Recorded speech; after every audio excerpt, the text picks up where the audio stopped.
Good day, students. My name is Deborah Quintella, and I'm here with you with SmartPrep, taking you through subtropical anticyclones. And this is one of the videos in a couple of series that we've done on cyclones and all of that. So please go back to the other ones if you haven't, and do not forget to like, share, and subscribe.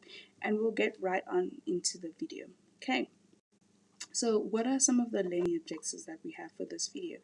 We're going to look at subtropical cyclones. We're going to look at the characteristics, conditions necessary for development, the anticyclones that are found over South Africa. We'll look at synoptic weather maps, and then we'll look at some of the traveling disturbances, moisture front, line thunderstorm, coastal lows, berg winds, and the likes. Right, let's get into it. So we'll begin with some definitions. First one is anticyclones, which is again a large high pressure cell of stable subsiding air, which means that the air is descending or going into it.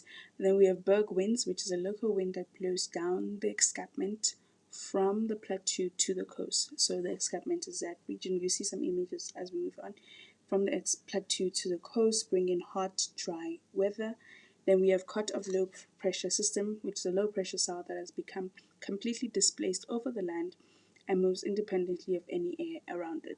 Then we have line thunderstorms, which are summer storms that occur when a trough of low pressure develops over the interior between the thermal low and coastal low.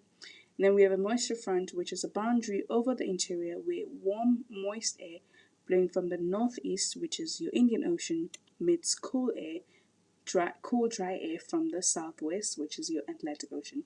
So basically, it's just a meeting of two airs. We have the Indian Ocean air, and then the Atlantic Ocean. So it's meeting warm and cold air meeting at the moisture front. Alright, so next definition is a ridge, which is an extension of high pressure cell when the isobars extend along the east-west axis. This happens when the South Atlantic high sometimes extends behind a passing cold front in winter or around the southern tip of South Africa in summer. So it's an extension of high pressure cells when the isobars extend along the east-west axis. Then we have subtropical anticyclones, which is the focus of our videos, which are high pressure cells of the general circulation that are centered about 30 degrees north and south. And then we define thermal low pressure as a pressure that develops over the central interior of southern Africa in the summer. And then our trough is the area that occurs between two low pressure cells or an extension of a low pressure cell. So that was quite a mouthful, but as we go into the concepts, you will make more sense of the definitions. All right, let's get into it. So now we'll look at some of the factors that affect South Africa's climate, and this is sort of a way to present the information in terms of mind maps. So that's also a way to understand the links between concepts in geography. Right. So there are three factors that have the greatest impact on South Africa's climate. So firstly, is the oceans, because South Africa is surrounded by oceans and ocean currents. And secondly, the plateaus, because South Africa is mostly found in the plateau.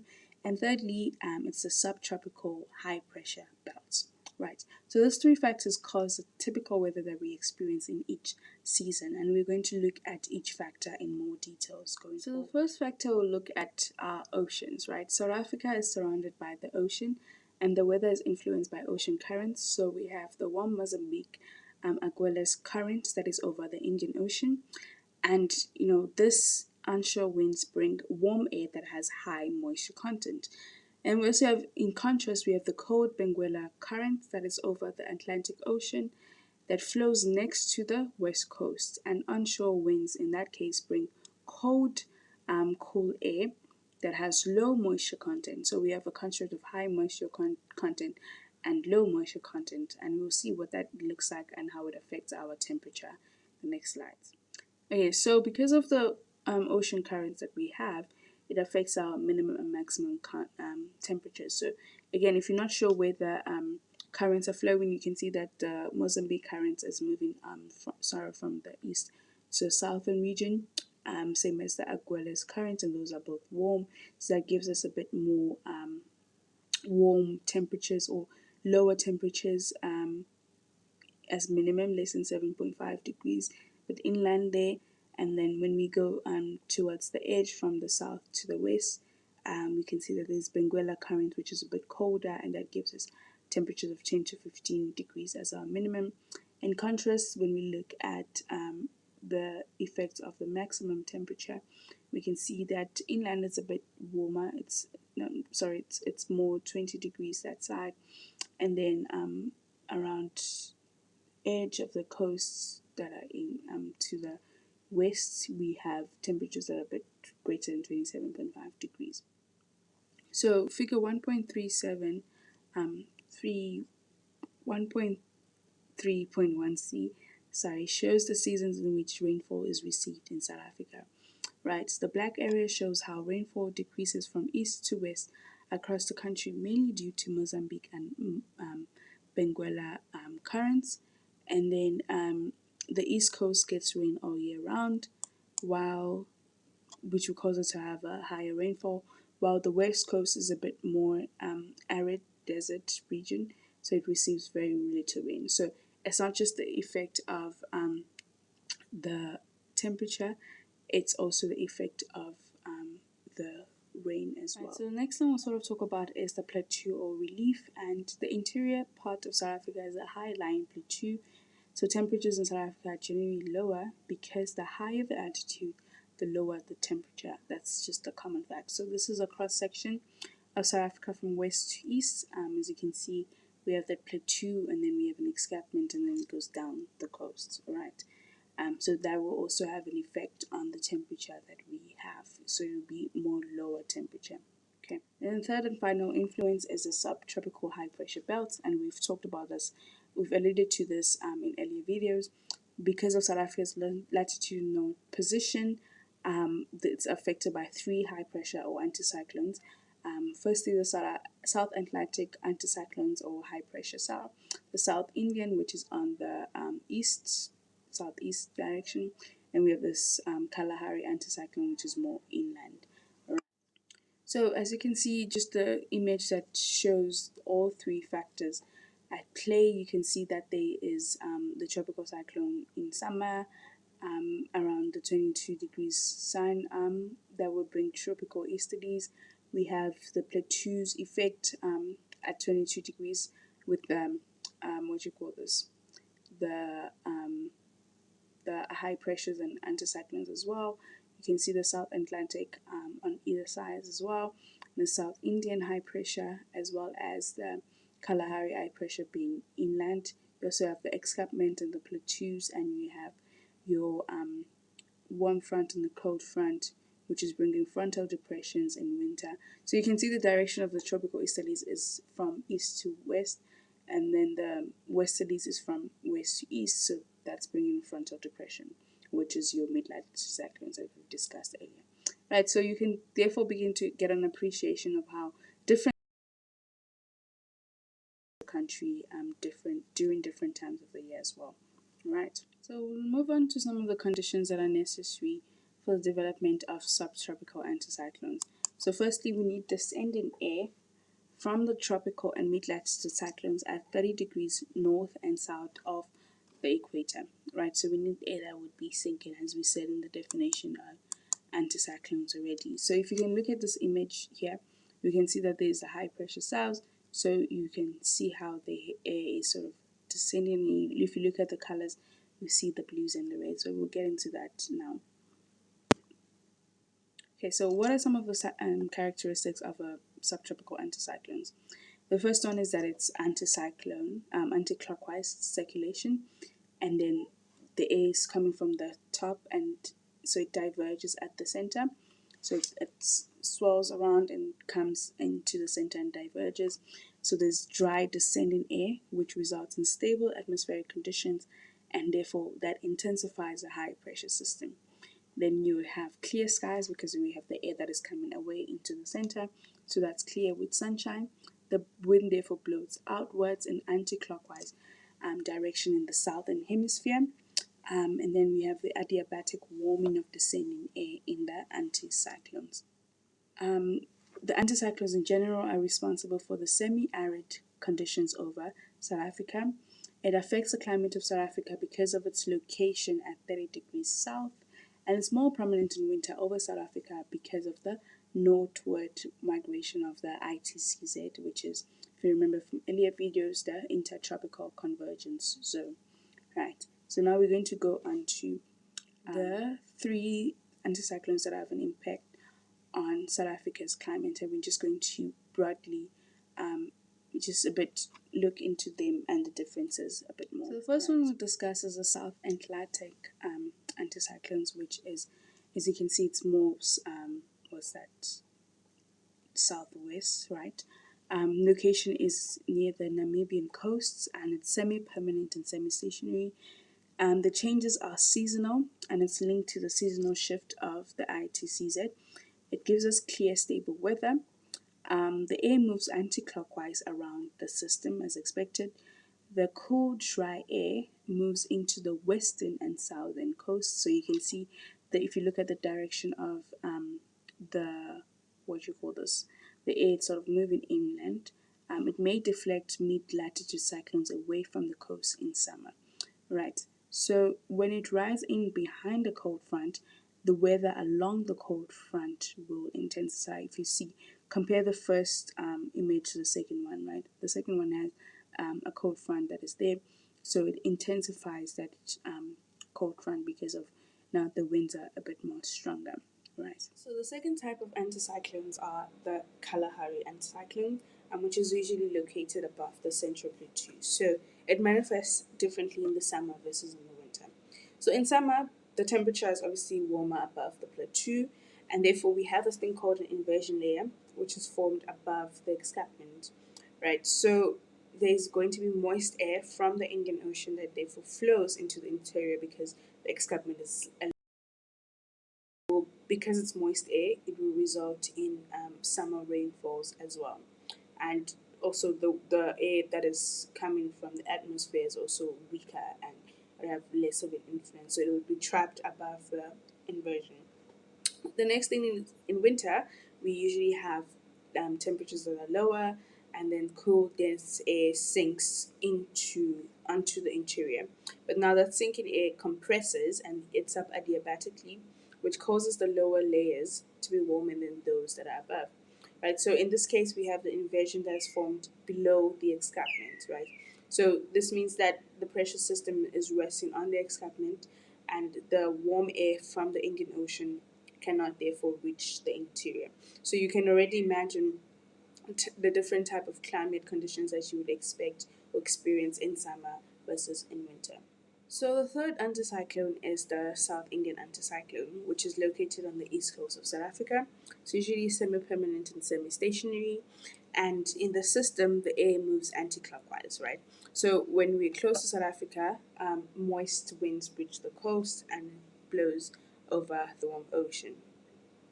You also have warm, moist conditions, and that will result in precipitation occurring inland as well.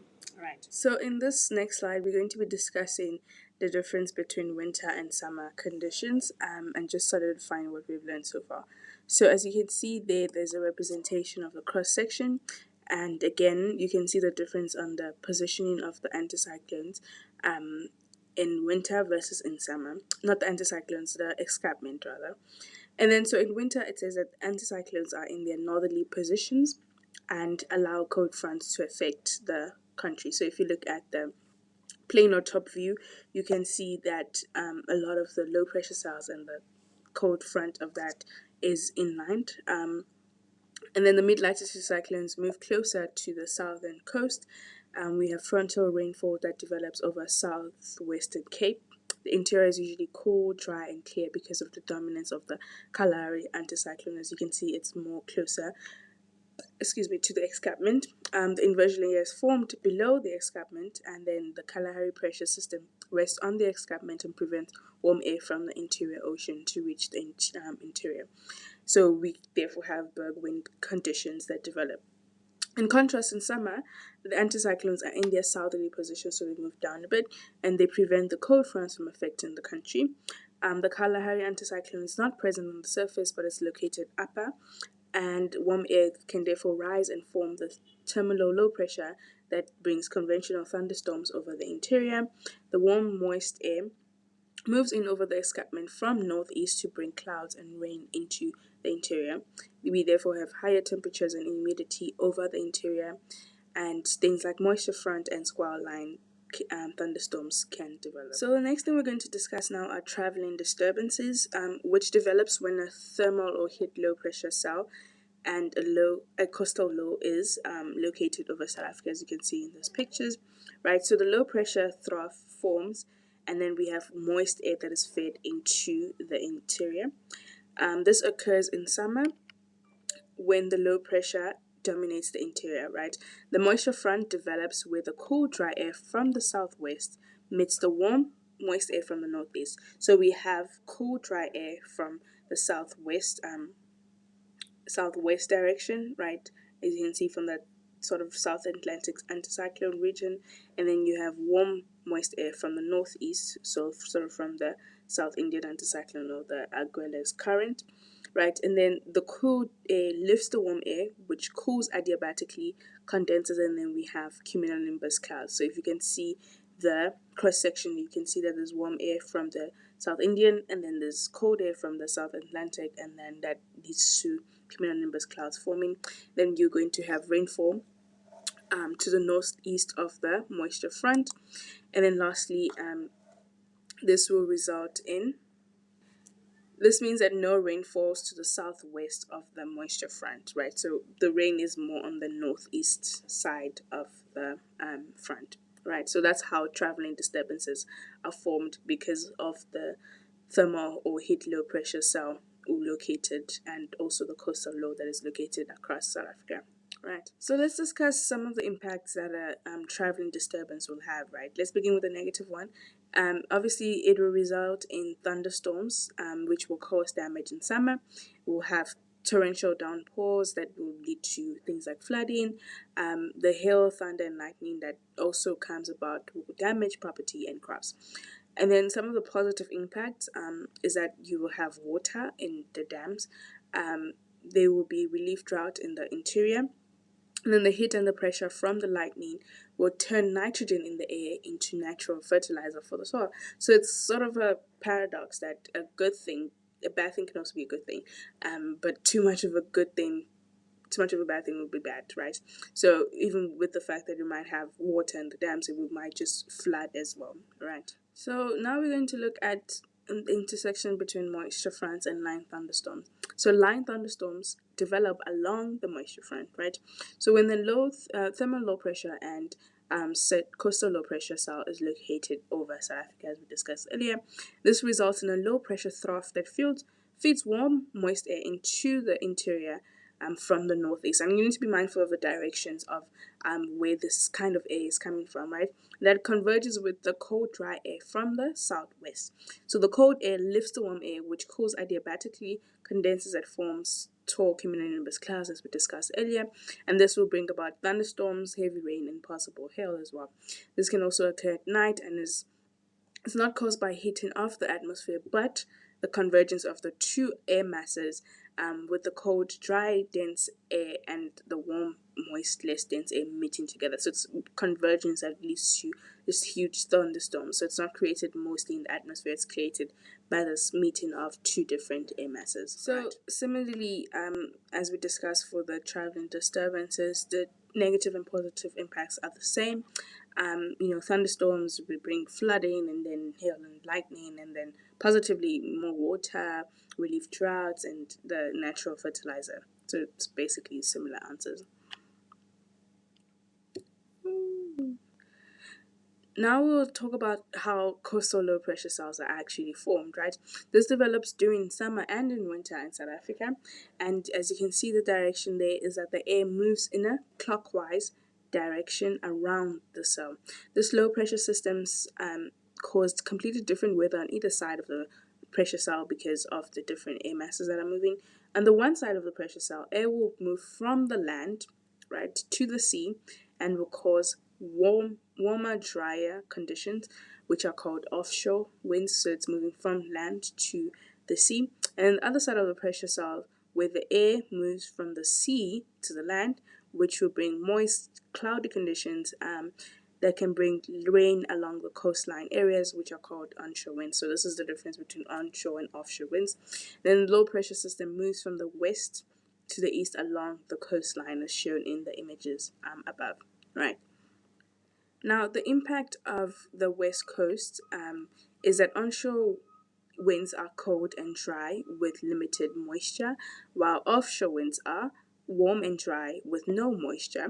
And on the east coast, you have onshore winds that are warm with moisture that result in coastal rainfall, and offshore winds are warm and dry with limited moisture. So you can rationalize this based on like the anticyclones and the type of high pressure cells that are on either sides of the coast, right? Okay, let's see some moving on to the next thing. So the next thing we're going to discuss are berg winds, which develop during winter. These are gusty, hot, dry winds, and these are conditions that occur ahead of the mid-latitude cyclone. So if you begin to feel it be very dry and hot, the possibility of a mid-latitude cyclone is there. The air flows from the Kalahari high pressure cell to the coastal low pressure. The air subsides from the plateau. So if you look at the picture there, so it flows from the Kalahari high pressure to the coastal low pressure, right? The air subsides from the plateau and down the escarpment, which is the offshore winds. Then the winds hit up at dry adiabatic temperature lapse rate, which we discussed earlier in the definitions, and become drier and hotter, which causes this causes hot, dry, uncomfortable conditions, which is generally replaced quickly with cold conditions that come with the cold front, right? And this is also usually associated with wildfires. So this is basically that subsiding warm air due to the Kalahari high pressure moving down. So the cross section sort of helps you understand this a bit more and the conditions that will occur. So the impact of this is that it can encourage a spirit of felt fires, as discussed earlier. It impacts the natural environment, humans and animals. Farmers can lose their housing, equipment, and livestock. The natural bush and grazing may be lost. Animal inhabitants may be destroyed. Dry, warm conditions can cause heat stroke and discomfort. And then there's just going to be dehydration and animals and people suffering. So for this one, there's not really any positives because it's fires and it's just terrible weather conditions as a result. Okay, so this is an exercise on coastal low pressure. So feel free to please pause the video and attempt it. But I'm just going to move on and give you the answers. So question 1, 8.1.1 says use the isobars to prove that L is a low pressure. So it's a low pressure cell because the air pressure decreases, towards the center, and we have the lowest value of 1004 hectopascals in the center, right? And then question 2 says where does low pressure originate, and that originates along the west coast of South Africa. And then in 8.1.3 it says in which direction does low pressure travel between Langebaan and Cape Town. And as you can see, the cool SW winds that are written on the picture, so that is southwards or southeastwards. And then what type of precipitation is associated? It says it right there, fog, right? Said the temperature associated with the onshore flow of low pressure cell at Langebaan, that's 20 degrees Celsius, written right above Langebaan. And then how does air rotate around a low pressure cell? This is, you can see the direction of the air is going clockwise direction. And then lastly, with which traveling disturbance is the hot, dry, northeasterly wind associated, and that would be berg winds, right? So that was pretty straightforward. And then now we have figure 8.2, which is based on the diagram showing the influence of the plateau on the weather and the climate of South Africa. Again, please pause the video and attempt the question. And for the sake of the length of this video, I'm going to continue. So 8.2.1 says, does sketch X or Y indicate a summer condition? And you can begin to justify and see that in X, right, the escarpment is above, the inversion layer is above the escarpment, and then in Y, the inversion layer is below it. So that means that X is a summer condition because in summer we have the escarpment that is raised up higher, right? Then it says name the pressure cell A in both X and Y, and that would be your South Indian high pressure cell, or yes. And then 8.2.3 says name the ocean over which pressure cell A is located, and that would be the Indian Ocean. And you can think about just the direction and things we've discussed already. And then 8.2.4 says name pressure cell C, and that would be your Kalahari high pressure. So remember the three types of high pressure cells that we have: South Indian, South Atlantic, and Kalahari high pressure cells, right? And then is pressure cell associated with subsiding or rising air, and that would be rising air. And then 8.2.6, will clear and stable conditions occur in sketch X or Y, right? It will be in Y, because again the warm moist air from the sea is not reaching inland. So that would give us clear and stable conditions. And then 8.2.7, does a strong or weak subsidence give rise to the position of the inversion layer in sketch Y? Does a strong or weak subsidence give rise to the position of the inversion layer? So that would be a strong subsidence. And lastly, must the inversion layer be above or below the plateau for rain to occur over the inland? So the inversion layer must be above it, right? And that would be in summer in X. Right. So now we're going to move on, and it says 8.4 is the anticyclones, and this is pretty straightforward. Name anticyclones A, B, and C. Anticyclones are associated with stable weather conditions over the interior of South Africa, particularly during winter. Draw a labeled sketch to illustrate the influence of the interior anticyclone on South Africa's weather. And then in a paragraph of approximately 8 lines, explain the influence of the ITCZ on the change in position of the 3 anticyclones relative to South Africa. Again, this is the last few questions are always like worth a lot more marks. So I'll give you time to pause the video and then try and attempt that on your own. So again here, 8.4.1, A would be your South Atlantic anticyclone, B inland is Kalahari, and then C is a South Indian high pressure or anticyclone, right? So then question 8.4.2 just gives you the drawing that they wanted of the influence of the interior anticyclones. So you can see that there's a cold subsiding air which warms through compression, and then clear skies. So you also need to be mindful of writing the conditions of the weather that you might expect both inland. There is the cool, dry winters inland, clear skies, the inversion layer which prevents moisture from the coastal regions reaching the interior. So a simple diagram that will explain this is good. The pressure decreases towards the center because it's a low pressure cell that exists, right? And then the impacts of the ITCZ on anticyclones is that the Earth is tilted 23.5 to the vertical as it faces the sun. This causes the ITCZ to shift north and south of the equator from season to season. The pressure belts follow the apparent migration of the sun. And then in summer, the 3 anticyclones are located further south, right? In winter, they are located further north. So again, you just have to think of the migration of the ITCZ and how that would influence the positioning as a result. So with that, we have reached the end of the video. Thank you so much for watching. Do not forget to like, share, and subscribe this channel as well. And I'll see you in the next video. All right, bye. So with that, we have reached the end of the video. Thank you so much for watching. Do not forget to like, share, and subscribe.